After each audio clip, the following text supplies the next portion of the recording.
Fam of Liberty, it is my pleasure to present to you, if you don't already know, because a lot of you do and some of you don't, knitting cult lady, Daniella. Daniella, how's it going today? It's going so good. I'm so excited. Outstanding. Your connection just froze a little bit. I don't know if it's me or the stream or what. Just wanted to let you know if there's like a weird pause, it's probably technically related. So Okay, I'm on my good network, so hopefully it's good. Same. True to form, you are in fact knitting, so that checks out. Holds up, you know. You gotta make the people happy. How long have you been knitting? I have been knitting for as long as Jesus was alive, which is 33 years for those who don't know. My mom taught me to knit when I was 5. I learned to crochet briefly when I was in the military, just as a way to try to pass time, and then I was like, this is too difficult for me. So.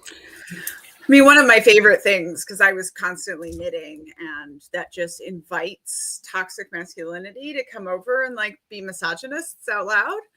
And I always just had fun. They would make sexist comments about the knitting, and then I would be like, hey, I would point to that 550 cord bracelet on their wrist or their rifle sling, and I'd be like, you know, that's finger knitting, right? Get all discombobulated.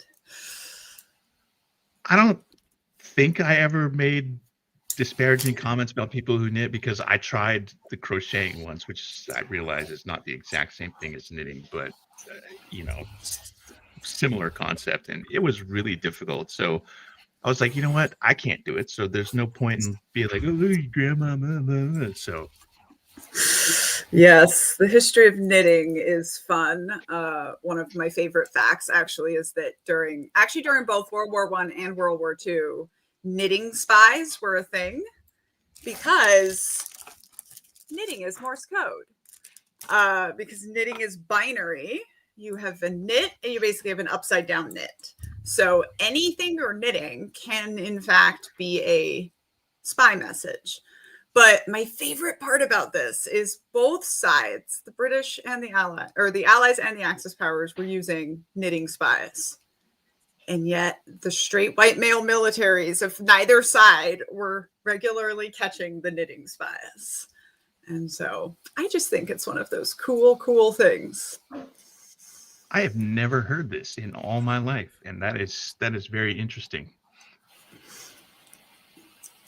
So you have a 101st patch or emblem on your shirt. Were you were an Army MI officer? Were you in 101st then? I was. I deployed twice. I spent with the 101st. I spent my entire career as an instructor for aviation, which many people don't even know the Army has, but we have more aircraft than the Air Force. And I was attached to what was called the 159th Combat Air Brigade, and went twice during the surge, 2011 and 2014 over there. Okay. My first tour was infantry, and then I reclassed and went to DLI to pick up a language, and then I went and did MI stuff as well. What language did you pick up? Chinese, Mandarin, and also Spanish and Arabic. Wow, very cool. I tried really hard to get them to send me to DLI because I came in speaking 3 languages. I speak Spanish and Portuguese also because I grew up abroad. Okay. And they were like, nope, all lieutenants are the same. Go to aviation. But I did get to do a little time with the infantry, because while I was deployed on my first deployment was when they were like, okay, we got to put women on these combat teams to go interact with the women. And so I was one of this group of 43 women that was called the female engagement teams that were sent out. And it was basically just, you're in the right place in the right time. You're being voluntold to go do this thing because you're one of the fast fit women. And it was pretty interesting. That led, of course, to the cultural support teams and like the whole taking down of the combat ban. You know, all the things the horrible person in the Department of Defense right now is trying to undo. But hopefully they won't be able to. He's an idiot. I mean, there's part of that guy so much. There's part of me that's like, he's undoing everything we fought for. But then there's another part of me that's like, I guess I'm not upset that you're making Donald Trump's military like weaker. Yeah, it's a little bit of schadenfreude and a little bit of like, I don't even want to call it like a silver lining, but at the very least, it like,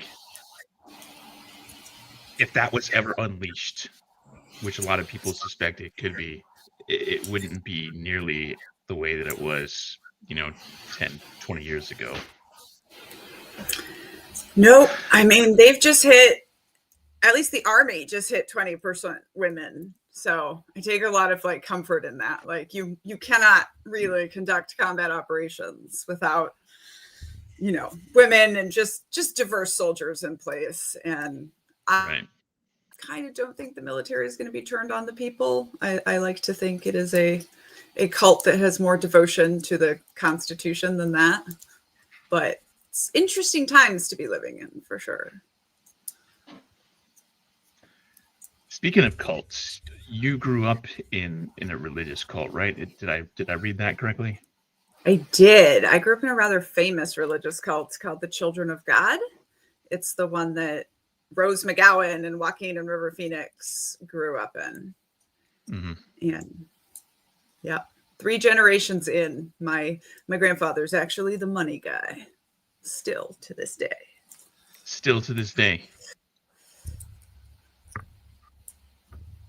I want to ask what that's like, but I also realize that there's probably a ton of baggage that goes along with that may have some negative connotations to that you don't want to relive. I mean, I wrote already one book all about it, and this is my, I guess, sort of controversial book, because then I go on to compare my experience in the U.S. Army to the experience in the cult.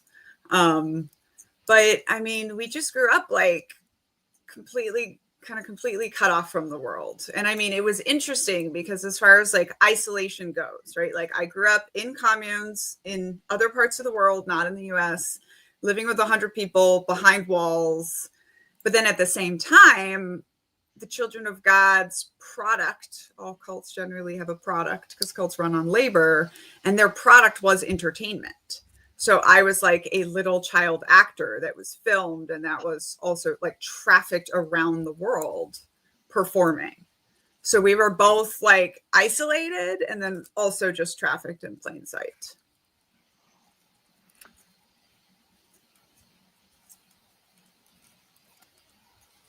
Jesus. Kind of a downer. Yeah. So last night we had Monty Mader, who also grew up in a cult, and she's still to this day religious. What about you? I'm not, but I don't think I ever was. I have this t-shirt that says just a neurodivergent atheist born to religious extremists. And I was at 6 years old, I was doing the kind of the opposite of Pascal's wager, where I was like, nope, if this is God and this is love, I don't want any of this.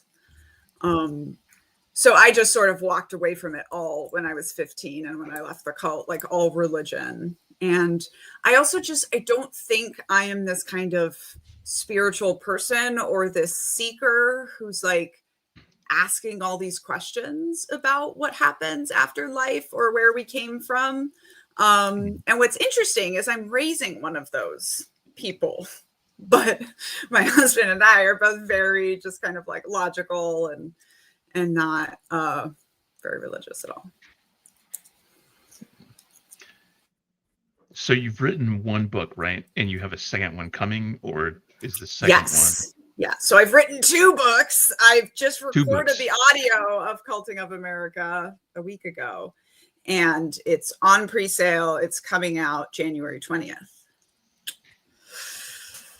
Okay, so the book is done. It just hasn't hit the shelves yet. Yes. All right. So I kind of got that right, but not really. Oh yeah, it's it to everyone else. I've written 1 book, and I have another one coming. But to me, I'm like, no, I've written 2 books.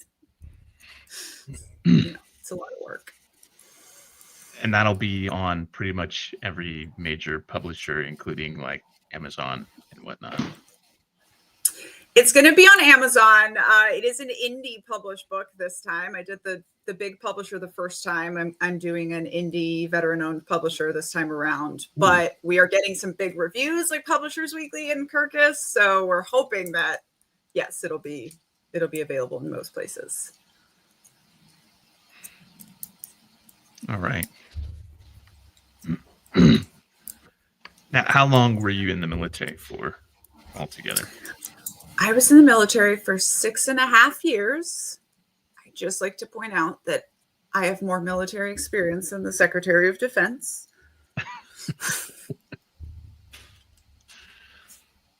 All in one go, too. You didn't have to like... Yeah, didn't get kicked out of my unit for extremist tattoos or anything. And you said your husband is still in? No, my husband retired. He okay. started as a Chinook mechanic, then became a Chinook pilot, and then retired out of 160th, the Special Operations Aviation Unit. And now he is a college student who's studying plant science, and he does a lot of gardening and infusing things. Now he's starting to brew cider and beer. So like if the revolution does come, he's got like the numbing needs covered. The numbing needs. Is he he's just planning on doing that as a hobby, or is he looking at opening up like a veteran-owned craft brewing type thing? So right now he's doing it as a hobby. He's like deep in a master's degree. I think he's probably going to F around and get a PhD. And it is just his hobby right now, but I'm kind of trying to like keep him home as the trophy husband, just not having to work a real job anymore. So, we'll see. I kind of want to have a storefront called The Wine, and it's just gonna be like wine and books and cats. And then I feel like he could also have his brewing operation in the back. I mean, I would straight up travel for that. That's wine, cider, craft beer, cats, books. Oh, it's like almost all of my major interests in one go. Now your social media stuff that you do, a lot of that is, or almost all of it really is politically tinged, I guess. Yeah, it's been interesting. I mean, I started writing this book, The Culting of America, 3 years ago, but really I think it's been in the works in my head for like a decade. And when I started writing it, I was kind of like, hey guys, all these groups in America are really culty. I think they're trying to do something here. Like, I think they're going to get power and it's going to be really bad. And that was the book I was writing. And then they got power. And now we kind of live in this cult of America for a while. And it really was after the election that I realized, okay, maybe I'm sort of a blue JD Vance, which is to say, veteran post-Trump election that has a book out explaining what happened. And Shady Vance's book is Here's Why Angry White Men Voted for Trump. And my book is explaining to you that your family's in a cult. My memoir, I think, helps kind of understand this cult mentality of these people that are now running the government. So definitely it was kind of like my worlds collided. and the fact that I understand the military pretty well and also cults and tyrants pretty well has become relevant. Are you familiar at all with the removal coalition? No. So there is a coalition, for lack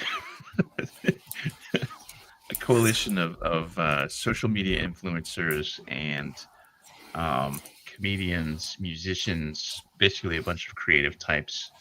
A lot of them are veterans, not all of them, but a lot of them are. It's founded by Jessica Denson, who is a former Trump campaign personnel, and comedian Cliff Cash, and has people ranging from Monty Mater, just joined recently, Jolly Good Ginger, the Closer to the Edge, Fear and Loathing people, some Occupy Democrats and things like that. All right. I feel like you would fit in very well with that. Yeah, it sounds like a good thing to be a part of. And, you know, I very much believe in this, like, making art in times of tyranny is part of a response to tyranny and like a really important thing to be doing. Not to mention the thing that tyrants are most afraid of is people laughing at them. Oh, yeah. Mm-hmm. And I think we just got to keep that going. I also sort of realized with all the language around tactical frivolity in these protests, which is, you know, for the listeners, showing up in big Halloween blow up costumes because there's no way for them to make you look like a fierce enemy.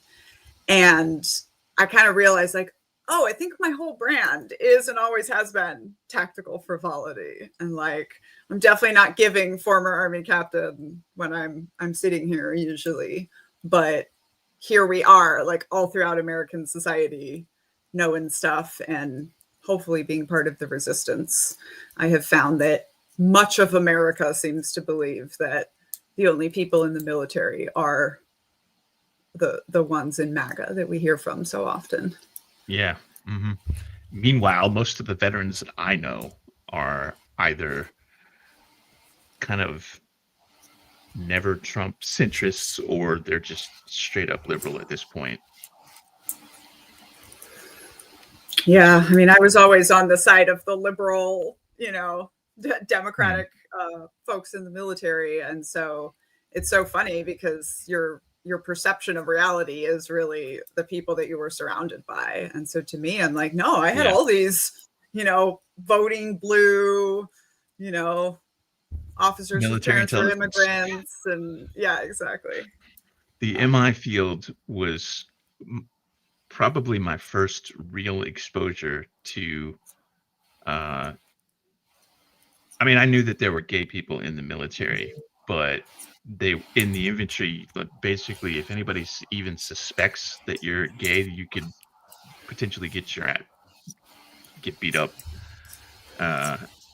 Whereas when I transitioned to military intelligence, there were people that were, you know, they weren't out because this was still the don't ask, don't tell, but they definitely weren't like really hiding anything, and nobody cared. Yeah. Well, that was something that was so funny for me because so I came in obviously under, not obviously, but I came in 2009. So that was under Don't Ask, Don't Tell. And then I was deployed in 2011 when they announced in May that Don't Ask, Don't Tell was going to be repealed in September. You know, I like to say part of our job as officers was literally to be like, don't tell me yet, you know, wait till September. But there was all this outrage, right, from soldiers that were like, everything's going to change. And I don't, you know, I kept hearing men say, I'm expected to openly shower with a gay person. And I was like, as a woman, like I've been openly showering with gay women in the military for a long time. And I think it was always in the support branches, you know, like less of a thing. Obviously, unless people wanted to pursue you. Yeah. It also is fascinating to me from an organizational psychology perspective. That's what my master's degree is in. That the military is actually always over-indexed for people in the LGBTQ spectrum. So it's estimated to be about 30% in the military. It's about 11% in regular society. Millennial women are showing 30% right now. But, you know, I always think the military a little bit functions as the circus, like the neurodivergent kids who just don't fit in their small towns, like go off and join the military. And I think we end up with a fascinating amount of diversity and interesting people throughout most of the military. Yeah. And they don't pay that much attention to it whilst they're in until really they're confronted with things that really challenge their perceptions, or even just show them things that they've never seen before. Like, for example, being around Muslim soldiers, like military intelligence where I was stationed was primarily Arabic target region. So we had a lot of Arab linguists, and a lot of them were native speakers. So for me, you know, I didn't grow up around that. And so learning a bunch of new things on the fly was something that I didn't really take it for granted per se, but it just kind of like was like, okay, this is cool, this is interesting. And then, well, I mean, it speaks to isolation versus exposure, right? And we know that isolation causes extremism. Like that's kind of what cults bank on, is the isolation. And I thought it was really funny when, you know, Trump took office again and they were like, oh, MAGA is going to like rush the military. And part of me is like, let them, you know, like army basic training is so much more likely to break the racism out of this dude than they are to break the military. And, you know, my husband's actually a really good example of dude from a small town. So he's from this town in Washington state called Linden, where it's illegal to dance in places that serve alcohol. It's like the town from Footloose. This is where Trump held his rally in, you know, when he was over on the Seattle side. So my husband's from this town, right? And he is now a liberal feminist Democrat.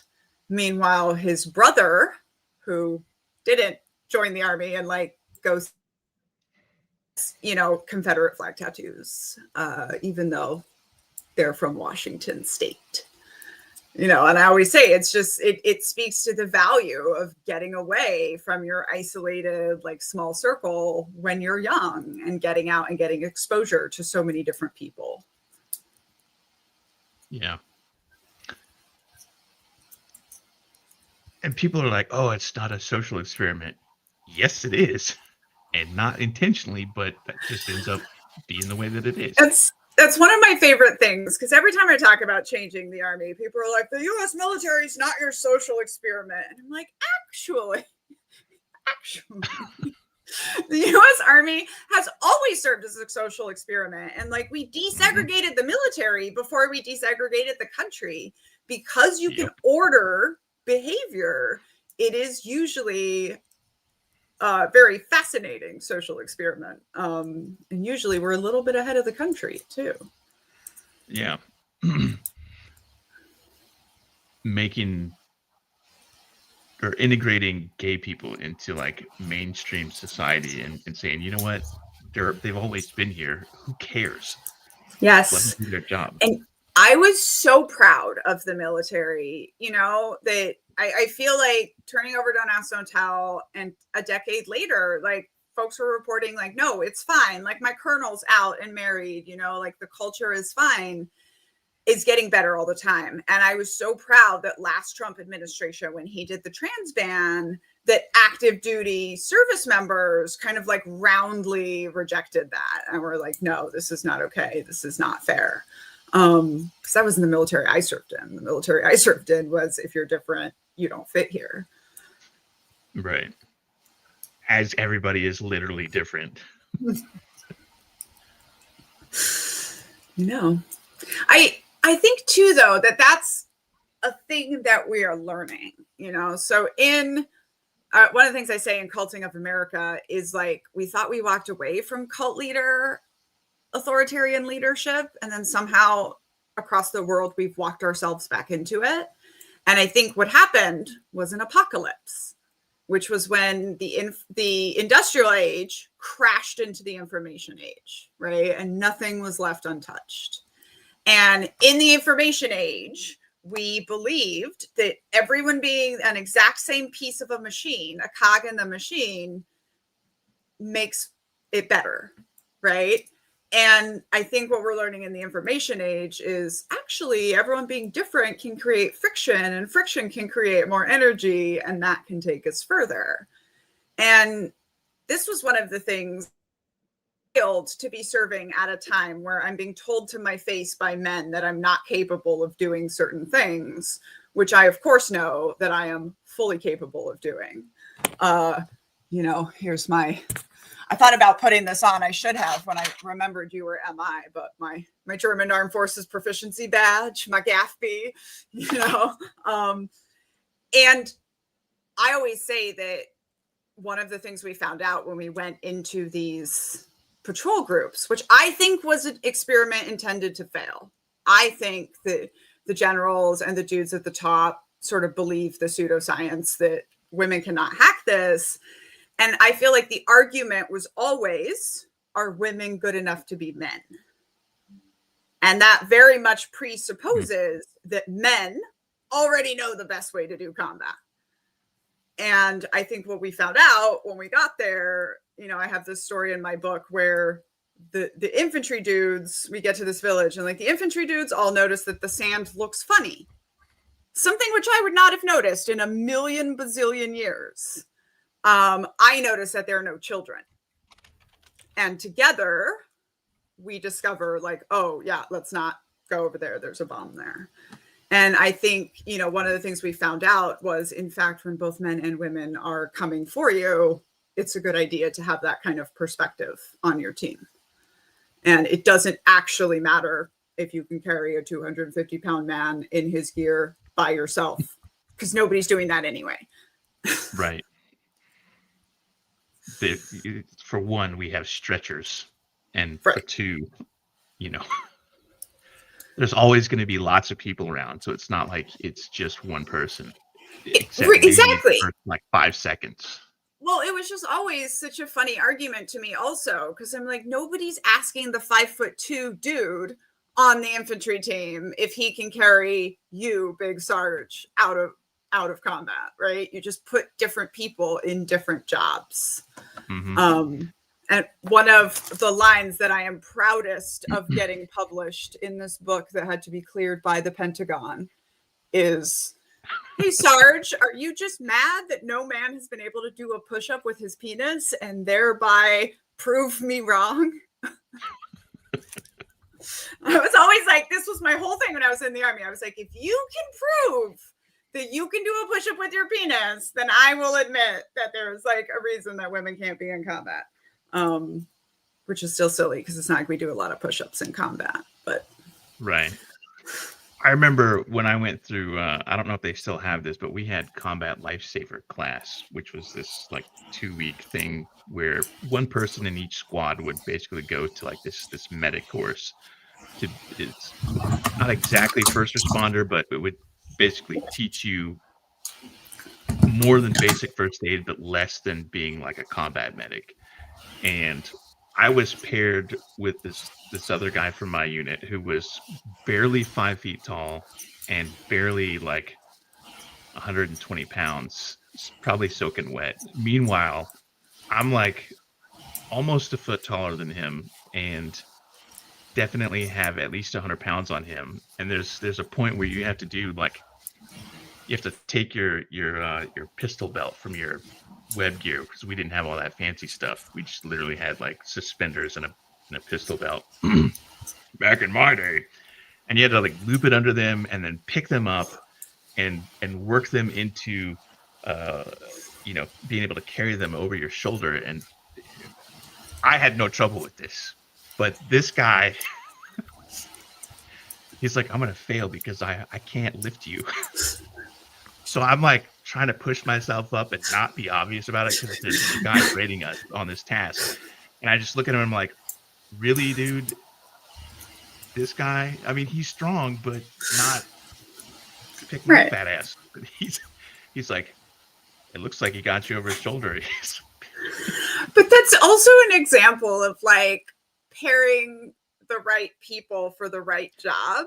You know, like I Yeah. always say, like, yeah, I mean, first of all, I was pretty strong, so I probably could carry you. That's why I got more broken. But like, I can fit through a much smaller hole than you can. I can probably even scale the wall faster and easier than you can, especially because you can pick me up and just throw me up to the top of the wall. And then I can get down and open the gates. So, like, it's also not like, so first of all, when I got to the infantry, they definitely were like, oh, y'all want to be in the infantry? Okay, we're going to make you bleed. Right. But it was like one day of prove yourself. I proved myself by running faster than most of the men in all my gear than they did without gear. But once we were there, they were like, great, you're part of the team. And they were very aware of the fact that we were untrained because we were women, that we had armor that didn't even necessarily protect us the way it protected men. And they weren't like, oh, you girls want to be here? Fine, go up front and prove that you're great soldiers, right? They put us at the right places in the mission for what we were doing. And specifically emphasized that, like, the fact that you're new can be a benefit here because these guys have seen all this stuff. Y'all are new. So, like, ask questions, bring in the new perspective. And it's funny. I mean, I actually had a much, much more equal experience on the infantry team than I did in my MI shop, as far as like male-female relations go. Yeah, I was not even in the military when they integrated infantry, but when I I remember coming out of infantry and going into my first training assignment was integrated. So there were females in my class, and I was like, I don't want to get in trouble. So I didn't say a word for like the first probably week or two until I kind of figured out that I could, like, because I enlisted in the mid 90s. So this was the era of like the drill sergeant having sex with trainees scandals. Like, just every other day there just was some new thing hitting the news. So it was like going in, it was like, don't talk to females, they'll just charge you with sexual harassment. And I was like, that doesn't even, what? Okay, whatever, sure, okay, there's no women here anyway. So, and then I got to my Right. knees to DLI and was like, I'm gonna be silent for a year and a half. I don't know if I could do it. And Well, then, let me like, tell after a week, you, I was like, this is bullshit.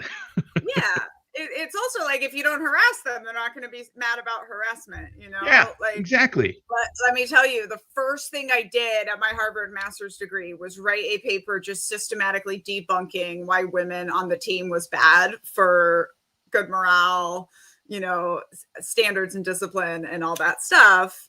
And like the most honest argument I ever heard anyone make was basically like, no, if women are here, it'll mess up the fuckery that goes on, right?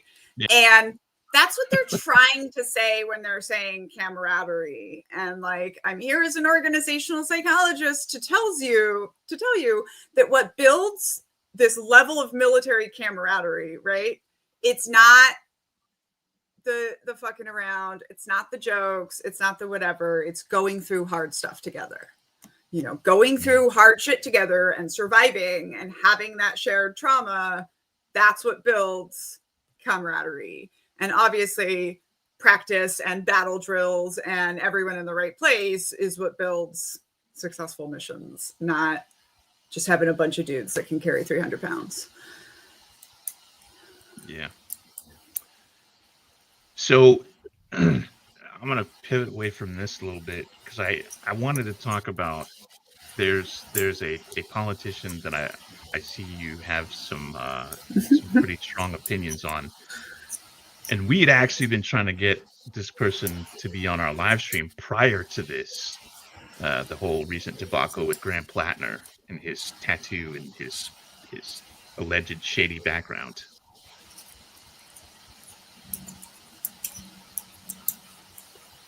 That's the question. Yeah.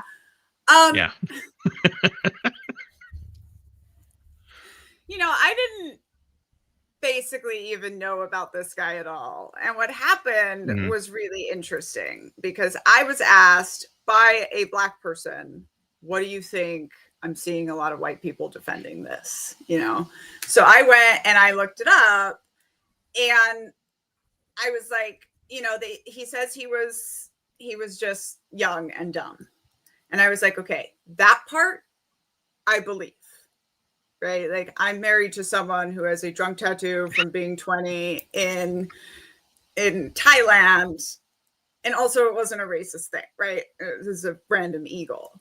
But I don't think that it's reasonable that you had something on your body for 18 years and nobody pointed it out to you, especially in a military culture. And the more and more it develops, seems like a lot of his attitudes kind of connect with that. But the most interesting thing was I thought I made like a very just like, what's the excuse? Like, what's the reason he had it for 18 years? And then the response that I got was just so many white people coming to defend. And it's like, maybe he didn't know, maybe he didn't know, maybe he didn't know. And then immediately with the purity stuff, like, well, he's better than this person. And at the end of the day, my thing is like, look, if the Democrats can't get better candidates, like, can we please, there's so many people out there that didn't have questionable tattoos, that didn't have this kind of stuff. And I'm not someone to hold somebody's past against them. But if you just got a tattoo covered up, you probably have some more work to do, and you don't need a Senate seat right away. You probably need to like spend more time doing more work. And I think that is something that we see a lot with especially white men and women when we leave some of these toxic ideologies or cults or high control Christian systems, but like still expect leadership or still expect to be centered afterward. And I think that can be dangerous. Yeah. I didn't buy the excuse that he had no idea what it was. Like, you can't be that blissfully unaware. Like, right. I get where like you're gonna get a tattoo because everybody's gonna do it. You're like, okay, we're all getting this design, and you're like, okay, cool. What is it? But like, right, you would even that you would go look it up later. And I also don't buy that a tattoo shop in Europe just had the Totenkopf like on the wall, that he just like strolled in drunk and was like, do this, like in much of the modern world, you would have been very much advised by a tattoo artist, right, to like rethink that. But especially, I definitely also thought it was interesting him bringing up like, well, the military and then the government reviewed me several times for tattoos and didn't say that was a problem. And I was like, I don't think that says what you think it's saying. I just think right. Yeah. That means we have enough people in our system that are just not taking that stuff seriously. Yeah. And he got it in Croatia? Like a bunch of his Marine friends. Yeah, Croatia. And I've been in the Balkans, and there's some shady shit that goes on in the Balkans just all over the place that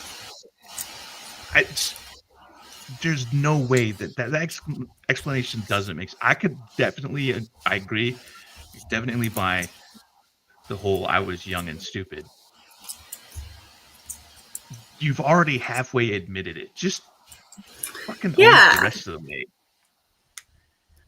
And that's the thing. And I think this leads to a larger cultural discussion of people being like even going back to the thing like, oh, don't talk to the women. You're going to do one thing wrong and then they're going to smash down on you. And it's like, that's not usually true. If you are trying to get better and you do something harmful and then you're told about that and you listen and you learn and you make amends, like I've been doing a public anti-racism deconstructing whiteness journey for 5 years. And like every 5 months I go like white lady and all over the place, embarrassingly.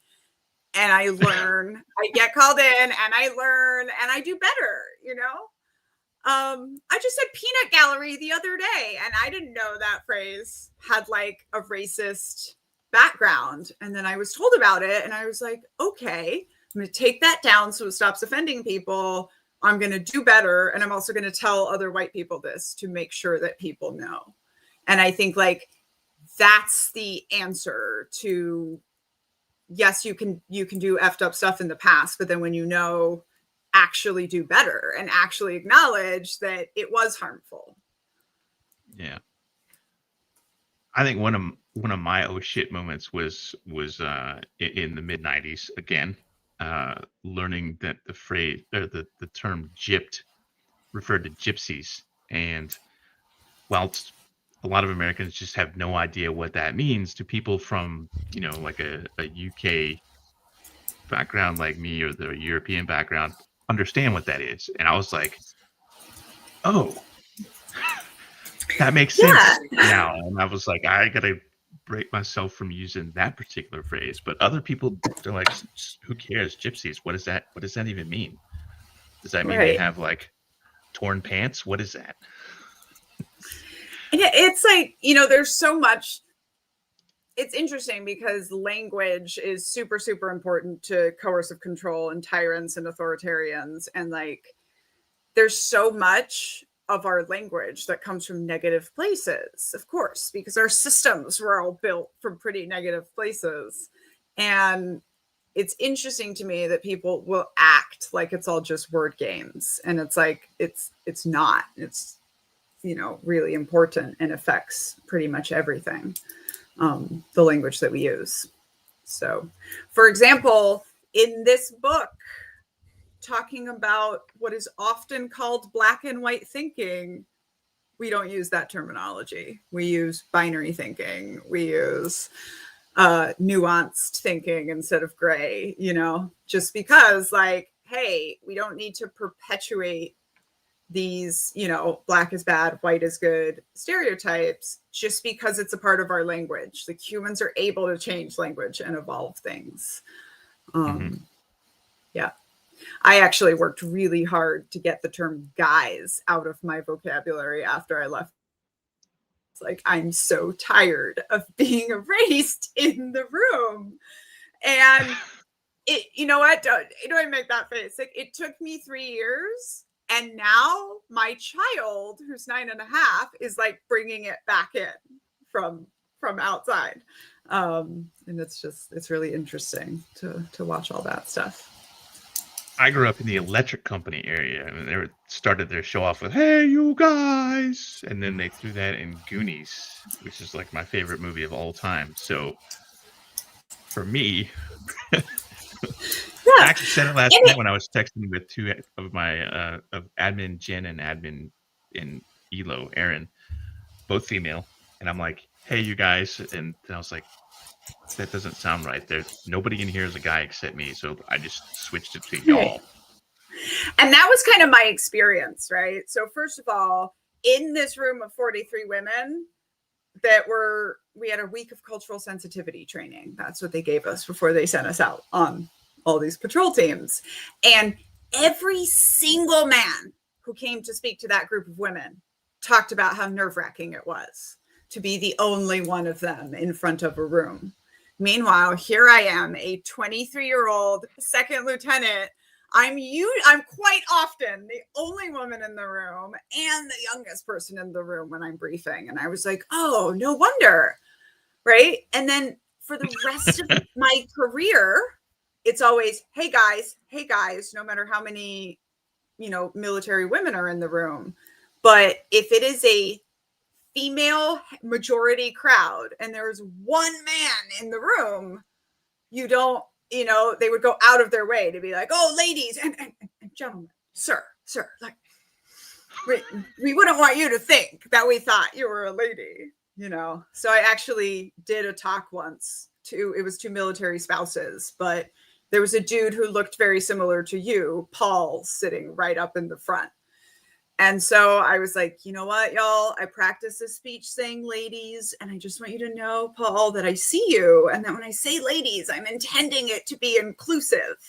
And then you can let me know how you feel after that. And anyway, he was really cool with it. But at the end, he was like, yeah, it did feel weird that I was sitting right there and just sort of being not acknowledged. And this is one of my examples of like, this might be something you've never thought about. And you're going to get all kinds of comments on this video, especially from women being like, what? It's totally fine. I don't mind it. But as soon as you get used to not having that, and then someone does, whoa. So I've really learned a lot about language just with my relationship with that one word. Yeah. I think I've been in similar, like I went to a parenting class one time, and I was the only male there. And I guess this was a common thing. I just happened to have just gotten off 24-hour duty, and I went in, you know, with my now ex-wife, and was the only guy in there. And the instructor person kept saying ladies, and I just kind of sat there and was like, I get it. Yeah. And I think this is one of the things about making change in our world. It's like, we can understand that like the world was created in past times and people set it up to like be the way that it was then, you know. And like, actually once after I started speaking out, one of my analysts got in touch with me and he was like, hey ma'am, I see you're doing all this feminist stuff and I think it's really cool. Do you remember that you got me a naked girl calendar while we were deployed? He says, you know. And I actually, the funny part was I was like, I don't remember getting you a ducks calendar, but I do think that second lieutenant in that environment where men regularly had naked calendars up during deployment, that's something that I would have done. Like, even while that was actively contributing to an overall environment that was harming me, that was the environment which we were in. Right? 3 years later, I'm deployed again, same unit, completely different command. And like, nobody would have dared to put up one of those kinds of calendars, like at their desk or in a public space. So yeah, very interesting. And like, personal example of a time of being like, yeah, back then I was doing that because I didn't know any better and I wanted to fit in. And like, now that sounds crazy. I think the distinguishing point there was putting it up in public. Like, I would definitely not. No. Would I have one? Yes, I do.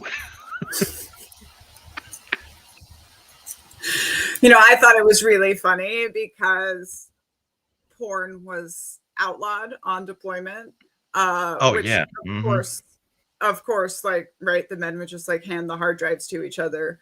Meanwhile, women porn, otherwise known as romance novels, was on every freaking shelf. I don't know why when people think donate books to soldiers, they think romance novels, but I had a lot of fun teaching soldiers that like, oh yeah, like it within 7 seconds we can find a good scene here in this book. Oh yeah. That you think nothing of and just like walk by every day. I've read some Nora Roberts and who's the really, really big one back in like the 80s and 90s. I had Danielle Steele. Yeah, I had a bunch of and now I've got a tablet, so it's like I could have 1 billion books on this tablet and, instead of walking around with a suitcase. It changed my life when e-readers came out because, by the way, I was in the middle of reading Harry Potter for the first time because I had not been allowed to do so as a child. And there was just like, oh, there's a whole generation of us. I call us the kids who weren't allowed to read Harry Potter. We're the ones that understand what's going on right now in the government. But, you know, there was no way I could be sitting in public at Fort Campbell, the 101st, as a like young blonde lieutenant woman reading Harry Potter, right? Like that would have been so bad for my career. So I had to have like books that were appropriate to be seen reading in uniform, and then other books, and then e-readers came out, and I was like, this is amazing. Everything has changed. Yeah. Mm-hmm. Yeah, you can get away with a lot more with an e-reader because just holding tablet. What are you doing? Oh, I'm playing Minecraft. I don't know if you can play Minecraft on a tablet. You do a lot these days. I literally just use mine for reading, which is weird. Like as a gamer, I understand that there's a lot of things you can do with it, but that's literally the only reason that I have a tablet. Because you have a better system for all your other stuff. The chat is informing me that you can, in fact, play Minecraft on any device. So thank you, fellow gamers.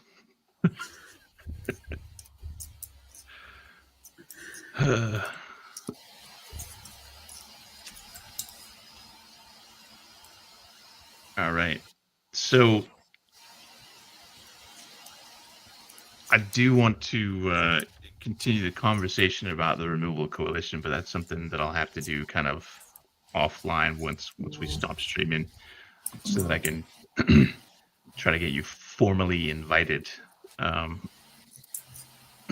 We're having they're doing a giant protest in Washington, D.C. Thursday, November 20th through Saturday, November 22nd, capping it all off with a concert by Dropkick Murphys. I'm not sure what kind of music you're into, but well, I live just outside DC, and I am actively deconstructing Swiftianity, so I'm currently into all the music. Swifties. that took me a second. Yeah, and I can actually definitely be at that. By the way, I am also planning a giant protest in DC. It's going to be March 8th. I'm planning an angry knit-in on International Women's Day. And I'm going to try to put 100,000 people on the mall knitting and crafting and being angry at fascism. We're going to be fiber artists fighting oppression. FAFO. I see what you did there. I like that. I definitely want to help promote that. Yeah. And also the frog theme, right? You know how with the tactical frivolity, we have this frog costume, which is great because the white supremacists had taken Pepe the frog and turned it into a symbol. So we're kind of taking it back, which I also feel like a bunch of us veterans are doing with the flag. So in fiber arts, to frog something, the verb to frog something is to pull out your mistake so that you can then fix it. So I have all these plans about like, let's frog democracy, you know, like there's a lot we can do with it. But also I have these knitting needle swords that I am making for my next book launch.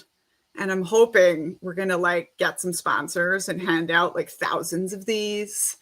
And I just want a news story about how Donald Trump is afraid of a lady with knitting needle swords. I mean, it was what, 150 years ago that women in Britain were using their hat pins. Not just Britain, here in the United States. Were using their hat pins to stab men who were overly handsy in public. Every time I'm watching a gladiator movie and they do one of these moves and like men are just like, yeah, I'm just thinking knitting needles. Knitting needles. And like, I mean, and like crochet hooks. You put this in someone that needs surgery to get out, and it's sharp. So like knitting and revolution, you know, the same slip knots we use for crochet and knitting are used for handcuffs. Like it's all right there. I mean, so I've been studying the Roman Empire a lot, and primarily the Roman army, less the empire, more the army. And one of the reasons why they were effective is their gladius. They literally just jabbed. There's none of this swinging. They literally just pull their shield, stick it out a little bit, and pull it back in. And you only needed about 1.5 to 2 inches of penetration with that sword to lethally destroy someone's life. So I can imagine that, you know, knitting needles going in 2 to 3 inches is enough to absolutely ruin someone's day. Yeah. Plus they're not like when somebody sees you knitting, they're not thinking like, oh, I best be on my guard so she doesn't like get me. You know, like they're just like, oh, what's that lady gonna do? And like underestimate us at your own peril. Right. I mean, where you've got, you know, ICE agents and other law enforcement that are afraid of people who are holding squirt guns, brightly colored squirt guns. Oh, there could have been bleach in that. He could have put my eyes out. And, you know, they're just lighting people up. So. But this is what I say. I'm like, I am willing to get arrested and go to the Supreme Court just to get it in the history books that Donald Trump has such like little dick energy that he's afraid of a woman with knitting needle swords. I will take that one for the team. I feel like there would probably be tons of lawyers who would absolutely pro bono that just so they could have, we definitely need a bunch of them are going to be out there knitting with us. So, you know, and like AOC's knitting in public. We're going to get Jasmine Crockett on board just because she's awesome, but also Kamala Harris crochets and Michelle Obama knits. So I am like setting my sights very, very high here. And one of the things that I'm trying to do is actually to just like call out all of the middle-aged white ladies who make up a lot of my audience who are like, I don't know what to do right now. And I'm like, we know how to organize. White ladies, like we can tap into our best little MLM souls and like turn out numbers and get people out. And while there needs to be more than just like parades and protests, like it's important when the middle-aged white ladies get mad because we vote. We tend to have disposable income and there's a huge amount of us. I mean, the whole stereotype of the Karen, right? Is this is one of my things, right? It's like Karens against ICE, right? So, like when I was down at the veteran protests, these cops on a bike were harassing. I got in this cop's face and said to him that I have more military experience in one of my ovaries than he has in his entire shrivelly little man body, and then he just cycled away. You know, and while I have been spending all of this time, like Pete Kegsbreath is destroying everything I fought for. Well, one of the concepts that was weaponized against women in the military for so long is America's not ready to see dead white mamas, right? And women. And the thing about like understanding white supremacy in this way is you can call their bluff. So one of my things, like when the revolution comes, right, I'm going to have a brigade of Britneys. We're going to have 4,000 white ladies and we're going to wear bad blonde wigs and big pregnant beach bellies. And our military maneuvers and be called just the tip. We're going to put 4,000 white ladies in front and just march them wherever we want to go. Like I could march 4,000 white ladies right into the Capitol. And like, what? But what are they going to do? They can't just like mow us down, because then they're destroying their own like power structure. Mm-hmm. So this is kind of what I think is like white ladies right now. I'm asking people to like call the bluff and, you know, have meetings in your neighborhood. We have meetings in our neighborhood where we talk about like, what are we doing when ICE shows up? And one of the things everyone who's not white knows that they're doing is calling the 27 years of white military experience that lives there. And we'll go out there, my husband in his blinged up jacket, and I will just Karen, do my best Karen on ICE. You know, get in their faces and you ask them if they know they can be arrested now, they can be sued, if they know that when they get extradited to The Hague, where Donald Trump can't, you know, what's that word when the president Pardon them. yeah, that when they get extradited to The Hague for crimes against humanities, like that, those masks that they're wearing are going to be the thing that screws them over. I also think another thing that white people can be doing is weaponizing their lawyers. Like, I'm going to be yelling at ICE at the top of my lungs that my lawyer is going to be with these people the whole way. And I don't actually think it matters if you have a lawyer or not, because right now ICE is proving that they will only stay and work so hard to try to roll somebody up. And if you cause enough trouble, they will most likely leave. Yeah. Whether it's threatening them with the stolen valor version of lawyer. I have a lawyer. I really don't, but I have a lawyer. Doesn't matter if you do, right? Straight up, yeah, like the woman in New York City who just stood in front of their thing, like Tiananmen Square, and shouted at them.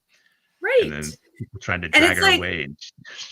And like, already, white ladies, I love us, but sometimes we're so embarrassing, right? Like, already white ladies' response was going out to buy a polka dot dress. Like, don't go out and buy a polka dot dress.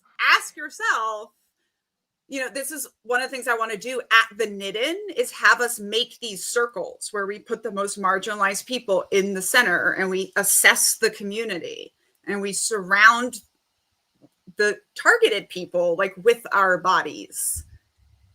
And what, right? Like, when things are good, the cisgendered white men and women who are straight presenting and not the ones MAGA are coming for, like, we can be facing in the circle and interacting with our community. But when harm comes, we can be facing out with our knitting needle swords saying like, come for us. And I really think we're going through this whole shift in American society right now, where like patriarchy, fascism, all of it depends on hierarchy. And what we need to do is get out of the line and make a circle.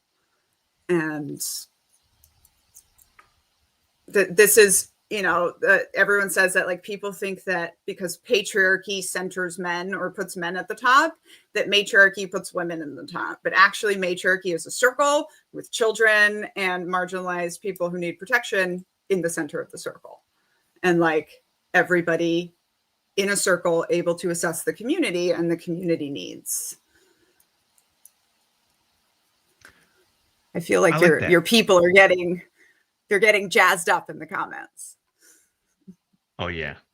I mean, all you had to do was say that one of two things: either you were going to be in DC 20th through the 22nd, or the Knit-In thing probably did it more than anything else. Yeah, and just, you know, I don't know. As part of my job, I have interviewed and talked to so many experts on and anything that touches what's going on right now. And there's literally only one piece of advice that everyone has: get involved locally and build community. I think part of why we are where we're at in America is because we have lost community. And like, it really, really is going to involve getting involved in community, in person, going outside of your house. You know, millennials, unfortunately, we do not score well on civic engagement, you know, and we got to start going out and getting involved. And I think for a lot of us, it's just about like learning what that even looks like, you know, going to these marches, people, and scanning the things, interacting with the organizations that set up booths so that you know what your community needs. Mm-hmm. That's a good point.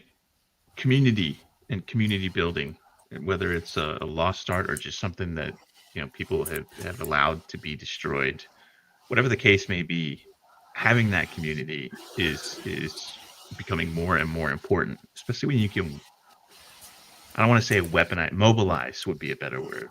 Mobilize your community. And also, like, you know, so of all the dictatorships we talk about, I don't think we spend enough time talking about the most similar one, which is the military dictatorship in Brazil. And one of the reasons is because it's also a continent-sized country, you know, that has a huge amount of people that is hugely spread out. And in general, bureaucracy is the opposite of, you know, tyrant. And so they had a military dictatorship, but it was actually the local politicians just working for their own self-benefit or the benefit of their constituents that eventually brought the military dictatorship down. And this is one of the things I talk about so much on my page, is just the actual logistics, right? Like, we have 340 to 60 million people. We have 500 million weapons, and nobody knows who has them, which is what I call weapons herd immunity. And we are just, you know, at the end of the day, it's like our stereotype in the rest of the world is that Americans are loud assholes with guns. But like, that's also what's saving us right now, is that we're loud assholes with guns. And, you know, I told people this before the last No Kings protests. Like, there's literally nothing that our federal government can do against 10 million Americans all over the country rolling out at once. You know, this country is impossible to control by force, which unfortunately means there's no point at which it is too late for us to kind of pick up our weapons and go to war against our tyrannical government. It's just a matter of how, you know, how peaceful that pushback is going to be. My question, though, is where are all those people who said, "Oh, I need 70 guns under my bed so that I can." Where are you? Right. It's here, right? Yeah, right now, today, and that's yesterday. the problem with brainwashing, for sure. But I did some math, and it would take about 66 years to disarm America, even if we were all standing in a line. And it would also like build a mountain, like an actual mountain of weapon, you know, like, for better or for worse, we are not disarming America at this point. Like, we are assholes who love guns. That's a part of our culture. And we are going to have to, it leads to terrible things like school shootings. It leads to what has always supposedly been about in America, that nobody can really come for us. And there needs to be a discussion of that in a good balance, I think. You know, like we're not going to stop school shootings by getting rid of the guns. It's not a gun problem, because women in America have just as much access to guns as men do, right? It is a culture problem. And when we deal with the culture and like why we're raising so many school shooters, we'll be able to address that. But it's not going to be like we're, the ship has sailed on gun control.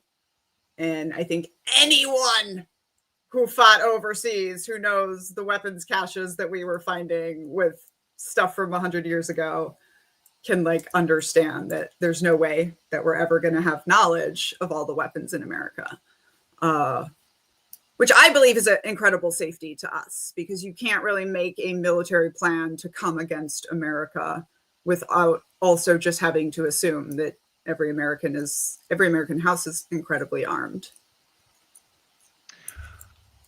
I remember finding black powder rifles in Afghanistan from like 1870. Yeah. Right. when you said that, I was like, yeah, Yeah, I remember yeah. finding World War II shit, and then I was like, wait a minute. And people love to be like, oh, but drones. You know what can take down a drone? Like, you A know, stiff breeze in a tree.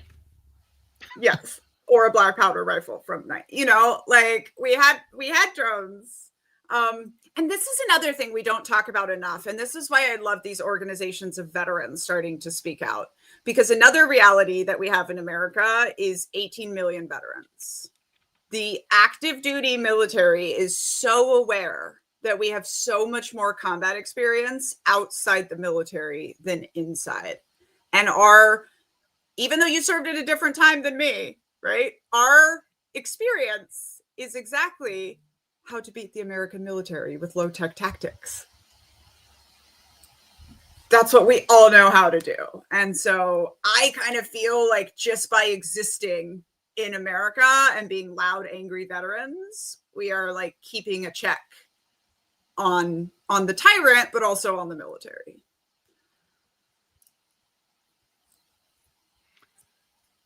I feel like it would just be easier if they were like, yeah, we're on your side. Fuck that, dude.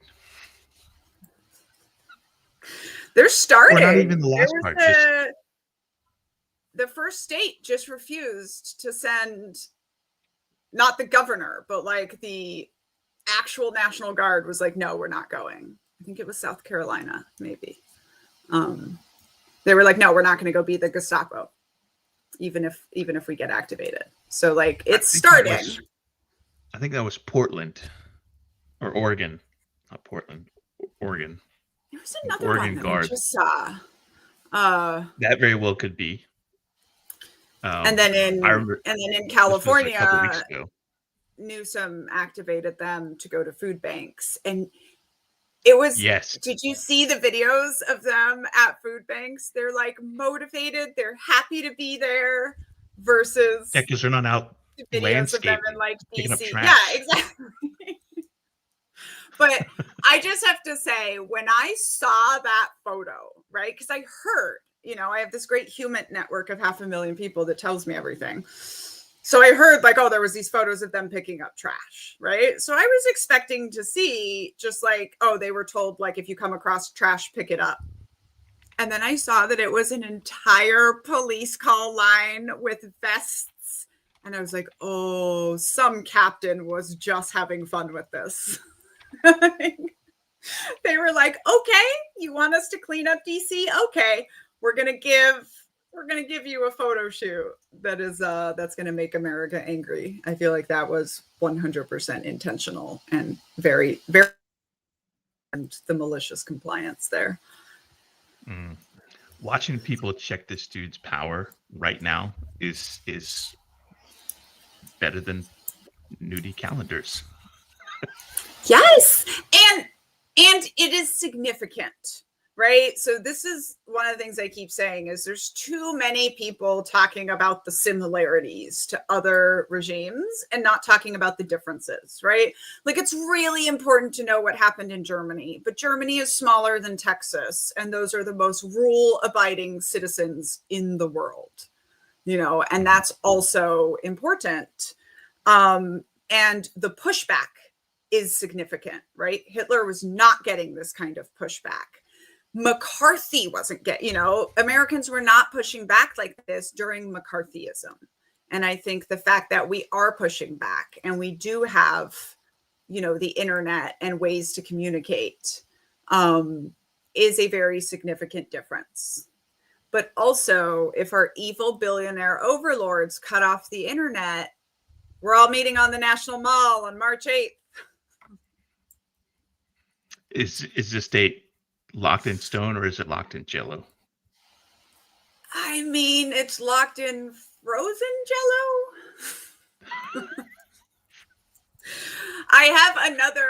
So there's an organization that already has a permanent protest permit, Flare. That's who Jolly Good Ginger is partnered with. Yeah. That's who the veteran sit-in is using. And so they've told me like, oh, don't worry about it. You don't have to get a permit. We can use yours. I'm going to go triple check that. But otherwise, yeah, it's locked in. It's International Women's Day. Ooh, okay. I want to say it's right after a long weekend, but it's just March. March is a decent time to be showing up to DC. Flair is one of our partners in the Removal Coalition, and Oh, lovely. actually just had Randy from Flair on last week. So that's who told me I could use his permit. So yeah, are you on Signal then? Yes. Okay, let's Is link that up where the on group Signal. meets?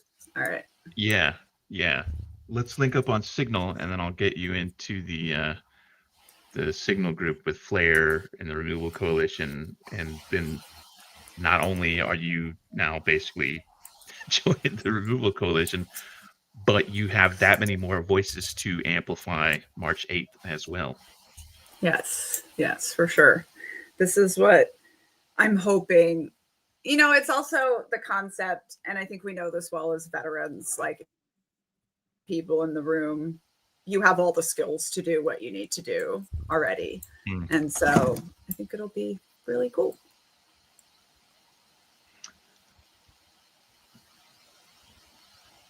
I'm still at work. I had a work chat thing pop up real fast. They're like, did you know about? I was like, shh, don't tell anyone. Like, don't tell anyone, but also I'm live streaming. I think there's only one person at where I work who actually knows about Sons of Liberty, only because they're down with the whole vibe. Everybody else, I don't say shit to. So it's so funny how the internet has like changed things these days, because I absolutely get it. And I'm like, there's most of my people in my regular life do not understand that I'm kind of like internet famous. And also, it's been really great for me because most of the people in my regular life don't want to hear me talk about cults and tyrants for 12 hours every day. But the internet does. So it works out. Yeah. I was at a band competition for my daughter, and this past week, minding my own business, happened to be wearing my DD214 shirt, and somebody came up to me and was like, Sons of Liberty, are you Big Sarge? I was like, I'm out in the middle of BFE. Oh. Part of me was stunned, and the other part of me was like, where's my knife? This is cool. Yeah, this has been happening to me pretty much every time I leave the house now. Turns out that rainbow hair was kind of brilliant as far as recognizability goes. You know, you are huge and you have a beard, so recognizability covered.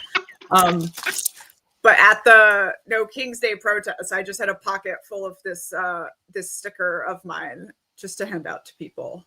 But I'm telling you, like 20 people came up to me, and 2 of them were these like 50-year-old white ladies who were like, hey, just wanted to let you know that we'll open our houses for the knit-in for people to stay, like, and we'll help you organize. And it's great, you know, like, even if we put a group of angry veterans on the mall, people are not going to open their houses to us for us to stay. But like crafters, nobody's afraid of knitting folk. Which is weird because you're the ones that have the knitting needles. We're the ones that are really good with these death devices, but you know. Yeah. Just saying. It's gonna be fun. It's gonna be fun. Ooh, that's a good question. Somebody's got a question in the audience. I want to pop it up on the screen there. The grief that comes from detaching from the cult experience. Yeah. And by the way, I'm going to say, if you're a veteran, this applies to you too. You know, this is where I say that cults do some things right, and at least that feel right. And those things are community, mission, and purpose. And I think when we get out of cults, our meters for community and mission and purpose are like jacked up so high. You know, I talk about even this in Culting of America, where like we see this with veterans, unfortunately, that once you've been like brainwashed into being willing to die for an idea, it's easy to transfer that to another idea or another thing. You know, it's one of the reasons why veterans can lead good protests, because like we know how to do this kind of stuff. And I think that you leave and you lose that. And there's this definite grief for like that community. You know, when we're speaking about the military, we usually call it camaraderie. But it is that like just that easy acceptance into a community that accepts you just the way you are, but only if you're perfect. That at least tells you that they accept you. And I think that that is really sad on the outside. And I think that having the certainty that you have this mission and it is worth devoting your life to is something that people really miss when they get out. And then there's the grief of losing people, losing people in the community, and either won't talk to you because you left, or just like in the military, they get moved somewhere else and you kind of lose them out of your life. And there's a lot of grief that comes with that as well. How I responded, my grief was one of the last things that I got to, both grief and anger, in my healing process. And one of the ways I deal with it is writing. One of the ways I deal with it is making art. But there's also just what I just call living with it after the cult experience. And that's going to be the last song in my musical too. It's just, we're just all here living with it. Oh yeah, I'm writing a musical. I believe it. It's called Cult Baby, the Musical, veterans included.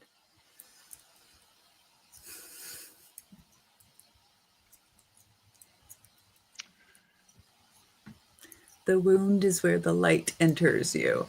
Yeah, and also I want to say to people, like, giving yourself time to heal is really important for military. I see such a difference in officers that get out and they go, I have a GI Bill, I got to get an MBA, and they go do it, versus officers that get out and take the time to figure out what they want to be when they grow up, and then go use their degree to get something that they want to actually get. And I think this is true also, and these days I am super public and super productive. And I've written this super traumatic book, and people say, how? But what is missing is a decade of healing that I got to do. That was also very, very important.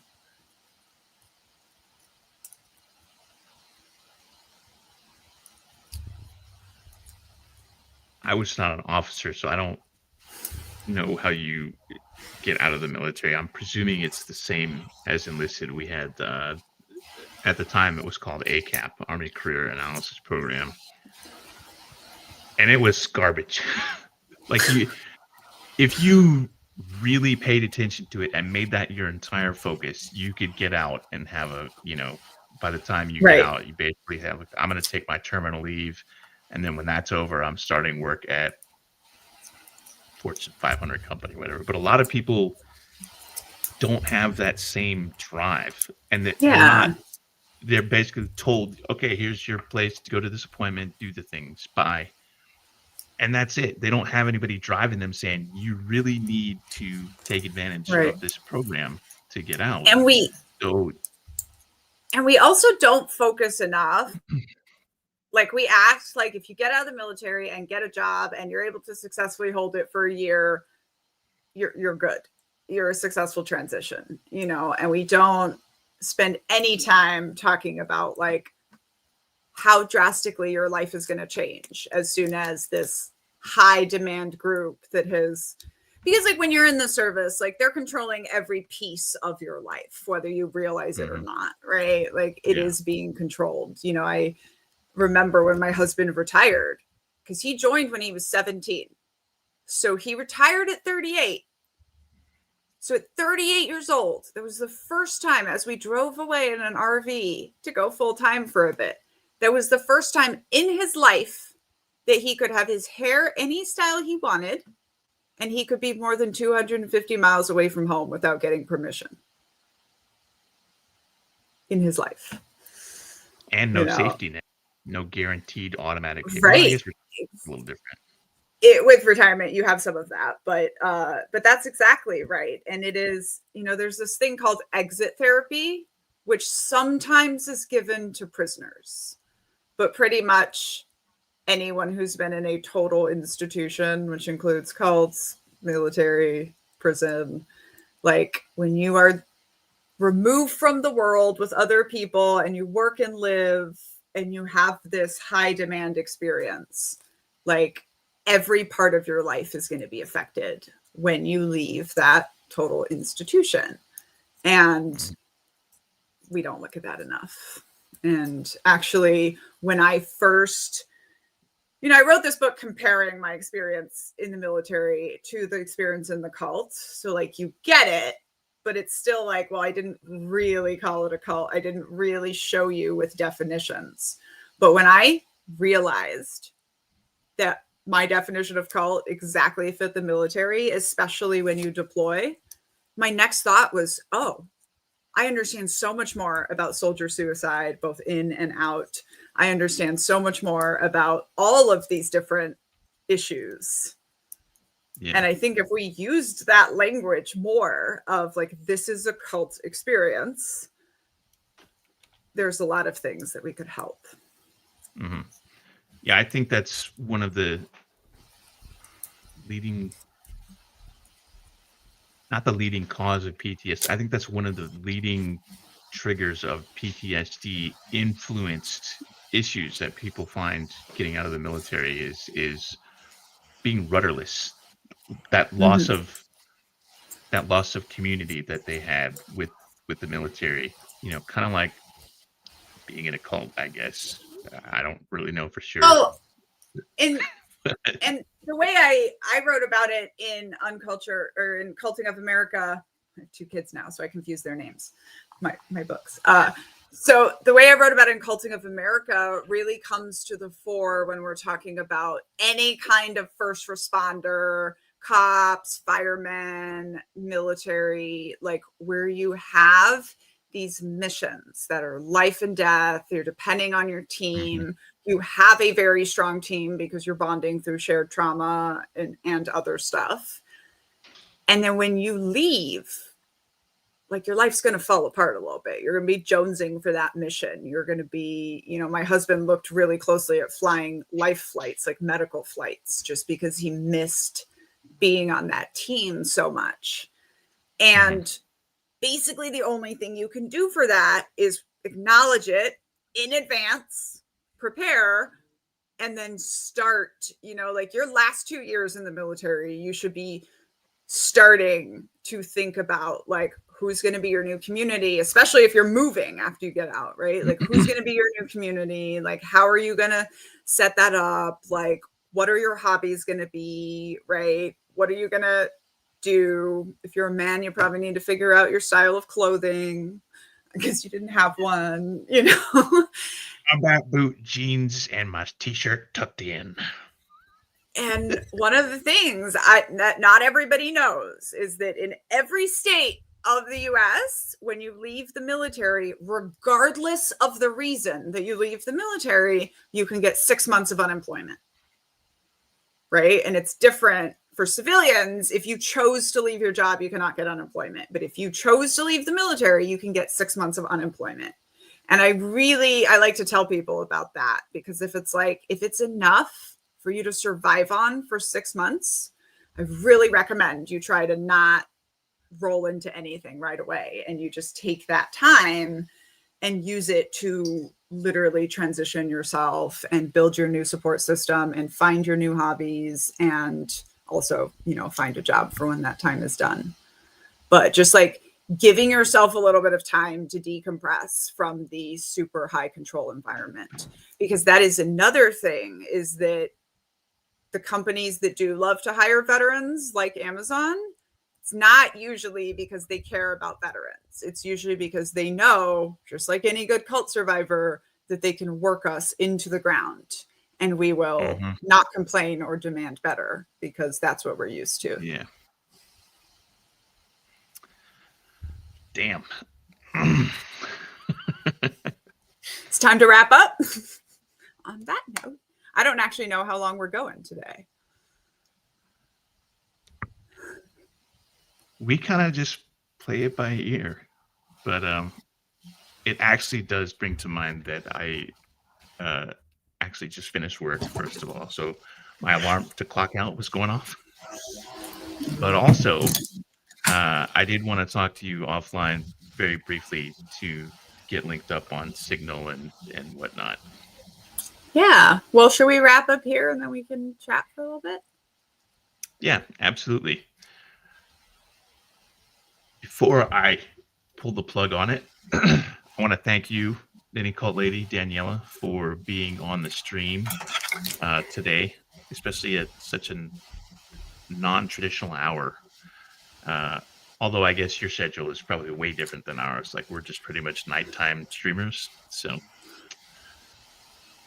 our live stream schedule for the remainder of this month and next month, we have tomorrow, 7 p.m., we have a special live stream with Removal Coalition leaders Cliff Cash, the comedian, and Jessica Dinson.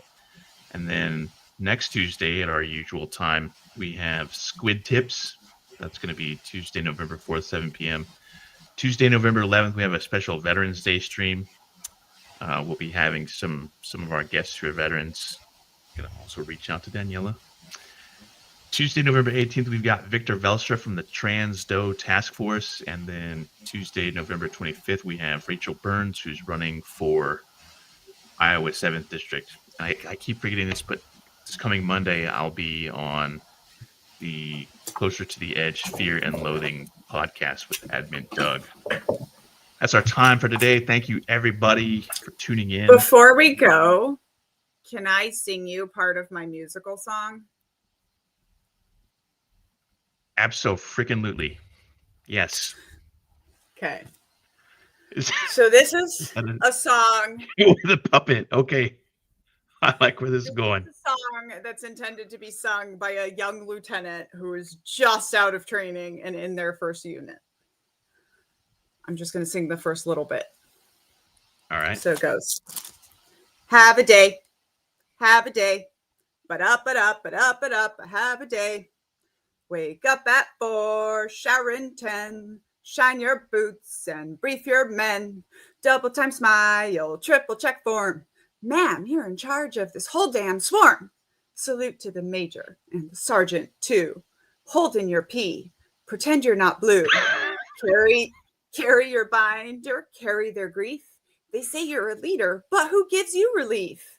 Ma'am, your hair is wrong. Your voice ain't loud. Your skirt's too long. Be sure, be calm, be brave, be fire. Be a leader the men can admire. Have a day. Hooah, hooray. Fake it loud. Have a day. Stand up straight.